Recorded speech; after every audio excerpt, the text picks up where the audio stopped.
शिक्षक भारती सिंधुदुर्ग जिल्हा अध्यक्ष आमचे मार्गदर्शक आडेलकर सर मी यांना विनंती करतो की त्याने आपल्या मनोगताचे 2 शब्द आमच्या समोर ठेवावेत.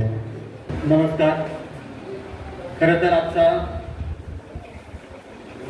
स्नेहबंधाचा सोहळा विचारमंचावरील सर्व मान्यवर, आपण सर्व शिलेदार, आजचा हा स्नेहबंधाचा सोहळा आणि यामध्ये भाषणापेक्षा संभाषण हे अधिकच महत्त्वाचं आहे. परंतु सुरुवातीला या सोहळ्याच्या आयोजनाविषयी बोलल्याशिवाय मी पुढे जाऊ शकत नाही. स्नेहबंध सोहळा जाहीर झाल्यानंतर हा स्नेहबंध सोहळा म्हणजे जणू आमचं स्नेहसंमेलनच आहे. अशा प्रकारे या प्रशालेचे शिक्षकेतर बंधू, शिक्षक, संस्था यांनी मेहनत घेतलेली आहे. अतिशय सुंदर अशा प्रकारचं नियोजन झालेलं आहे आणि या नियोजनाबद्दल मी माझी संघटना सदैव या संस्थेची, प्रशालेची ऋणी आहे. 10 मार्च पासून जिल्हा मुख्यालयाच्या समोर आम्ही बेमुदत धरणे आंदोलनाला सुरुवात केलेली होती आणि याच्या अगोदर 8 मार्चला वैभववाडी तालुक्यामध्ये मिळून साऱ्या जणी या शीर्षकाखाली सर्व तिथल्या भगिनी आमच्या एकत्र आल्या आणि त्यांनी वैभववाडी तालुक्याची कार्यकारिणी, महिला आघाडी कार्यकारिणी घोषित केली आणि त्याचवेळी उत्स्फूर्तपणे त्यांनी मनोरंजनाचे काही कार्यक्रम सादर केले. यानंतर 2 दिवसानंतर आमचं आंदोलन सुरू होतं आणि यावेळी आम्ही सातत्याने चर्चा करत होतो की आपल्या जिल्ह्यातील ज्या आमच्या सावित्रीच्या लेकी आहेत यांना आपण कशा प्रकारे एकत्र आणू शकतो. पाहिलं तर आम्ही नेहमी म्हणतो आम्ही खूप बिझी आहोत, वेळ नाही मिळत, पण आमच्या सावित्रीच्या लेकीने काय सांगाल. घर आणि शाळा या दोन्ही ज्या भूमिका आहेत त्यांना पार पाडाव्या लागतात आणि या दरम्यानच्या काळामध्ये स्वतःचे जे कलागुण आहेत त्या कलागुणांचा त्यांना पूर्णपणे विसर पडलेला असतो. प्रत्येकाने आज आठवून पहा, आज स्वतः तुम्ही आम्ही जे प्रेक्षकांमध्ये बसणार आपल्याला सुद्धा वाटतं की मी कॉलेजमध्ये गाणं म्हटलं होतं, नृत्य केलेलं होतं. या कलागुणांना वाव देण्याची संधी त्यांना कधीही मिळत नाही आणि यामुळे आम्ही सतत विचार मंथन चालू होतं आणि यातूनच कणकवली स्नेहबंध सोहळा, सांस्कृतिक सोहळा ही जी संकल्पना आहे ही संकल्पना पुढे आलेली आहे. शिक्षक भारती संघटनेमध्ये आमच्या सावित्रीच्या लेकींचं स्थान काय, जो मान आम्ही सावित्री आणि फातिमाला देतो तोच मान आमच्या सावित्रीच्या प्रत्येक लेकीला दिलं जातं. संघटनेमध्ये एक विश्वासाचं, आपुलकीचं एक नातं असतं, एक वातावरण असतं. बऱ्याच वेळा आमच्या सभा असतात, बैठका असतात आणि यामध्ये आमच्या सावित्रीच्या लेकींना घरी जाण्यासाठी उशीर होतो. पण जरी उशीर झाला तरी घराकडे असणारे त्यांचे ज्योतिबा ज्या आहेत यांना कधीही भीती वाटत नाही, काळजी वाटत नाही, कारण त्यांच्या सोबत असतात ते शिक्षक भारतीचे शिलेदार. आता हे जे शिक्षक भारतीचे शिलेदार आहेत हे आमचं प्रेरणास्थान असणारे आदरणीय वेतुरेकर सर यांच्या पारखी नजरेतून तावून सलापूनच पुढे आलेले असतात. आता शिक्षक भारती ही एक संघटना नाही तर तो एक परिवार आहे. अन्य कुठेही तुम्हाला साथी, शिलेदार, परिवार या संज्ञा वापरताना दिसणार नाही, पण आमच्याकडे परिवार असं म्हटलं जातं.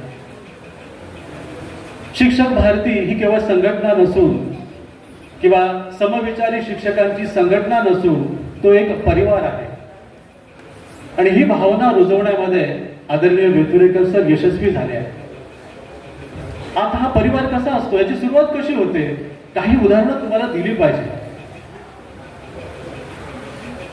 एका शिलेदाराला ची मुलगी गोव्यामध्ये ऍडमिट आहे, नवजात मुलगी आहे आणि डॉक्टर अचानक सांगतात की 3-3.5 लाख रुपये त्याला लागणार आहेत. भांबावलेला, गोंधळलेला शिलेदाराला काय करावं समजत नाही. अशा वेळी दुसरा आमचा शिलेदार सांगतोय काळजी करू नको, तू बेळगावच्या दिशेने निघ. आणि सावंतवाडी येईपर्यंत अर्ध्या पाऊण तासामध्ये 1.25 लाखाची रक्कम तिथे जमा होते आणि त्याच्या हातात दिली जाते. देणारे सगळे शिक्षक भारतीचे शिलेदार होते. ज्याने सांगितले त्याच्याकडे 25,000 पण नव्हते, पण देणारे सर्वजण शिक्षक भारतीय शिलेदार होते. अनेक जणांनी दिले, नाव कोणाचीच नको.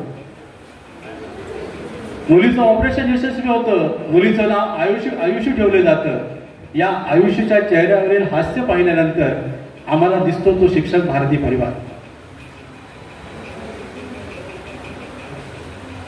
एका निवृत्त शिक्षकाला आम्ही आमच्या केवळ बरोबर आहे त्याचाच विचार करतोच नाही, ज्याने आम्हाला साथ दिली त्यालाही आपण कधी सोडत नाही. निवृत्त शिक्षकाच्या घरावर काही कारणामुळे दुर्दैवामुळे जप्ती आलेली असते, पैशाची गरज असते. जिल्ह्याच्या कानाकोपऱ्यातनं पैसे जमा होतात, त्यांच्यापर्यंत वेळेमध्ये पोहोचतात, जप्ती टळते. देणाऱ्याला माहित नाही की पैसे कोणाला दिले, घेणाऱ्याला माहित नाहीये पैसे कुठून आले. देणारे आणि घेणारे हे एकाच धाग्यामध्ये बांधले होते, तो धागा होता शिक्षक भारतीचा. दुपारच्या रणरणत्या उन्हामध्ये आम्ही जिल्हा मुख्यालयाच्या समोर आंदोलन करत होतो. दोडामार्ग पासून संपूर्ण भागातील लोक तिथे आम्ही एकत्र येतो. किती अंतर पार करून द्यावं लागतं माहीत असेल, दुपारचं ऊन. आणि एवढं झाल्यानंतर आम्हाला कळतं की आमचा हेमंत सावंतांची फाईल मिळत नाहीये.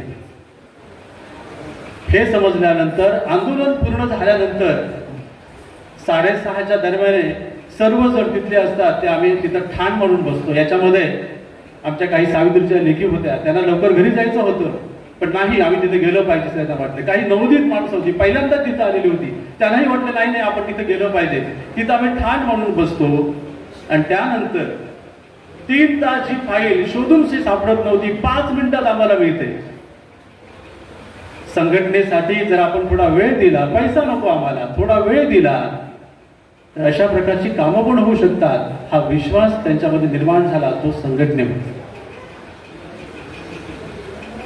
अशा प्रकारे जिल्ह्यामध्ये संघटनेचे काम हे चालू असतं.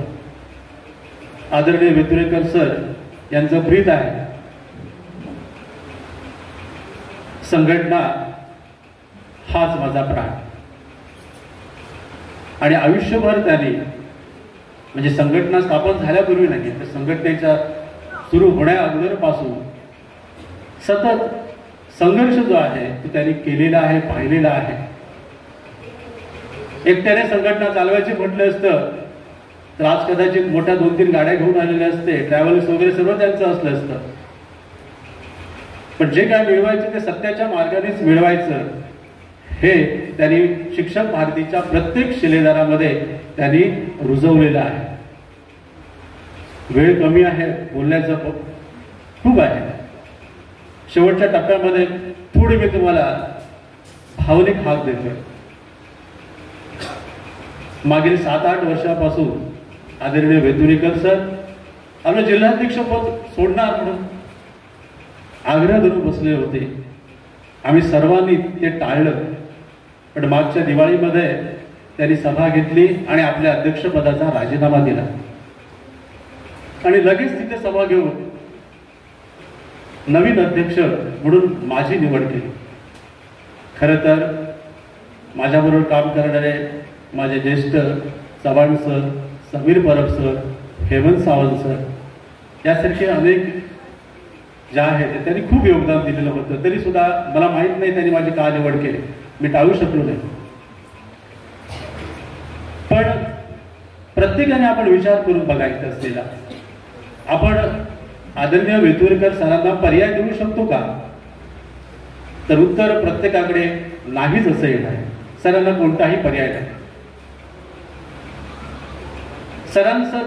सरांची जी कार्याची उंची जी आहे ती उंची जर आपल्याला गाठायची असेल तर मी एकटा अध्यक्ष म्हणून काही करू शकत नाही.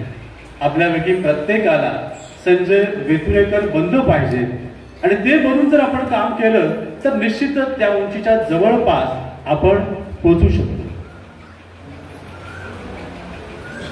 मी बऱ्याच वेळा कुठल्या कार्यक्रमाला जातो संघटनेचा अध्यक्ष म्हणून आणि त्यावेळी प्रत्येक जण माझ्यामध्ये संजय वेतुरेकर शोधण्याचा प्रयत्न करतो.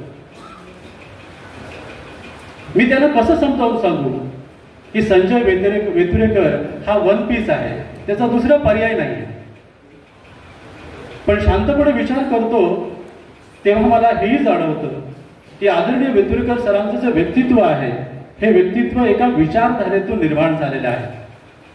आपल्या शिक्षक भारतीची विचारधारा सुद्धा तीच आहे.